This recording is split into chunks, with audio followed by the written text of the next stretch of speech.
मजेदार प्रस्तुति भाई प्रदीप पूर्वांचल झा के आवाज में। Recording by Balaji Studio, Delhi.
Burger golgappa खुएबो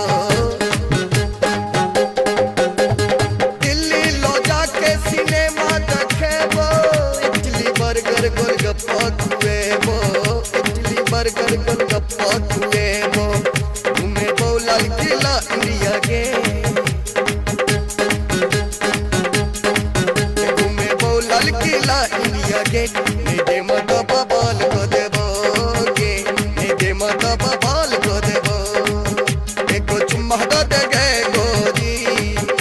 मेरे मत बबाल को देबो गे मेरे मत बबाल को देबो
एको चुम्मा दे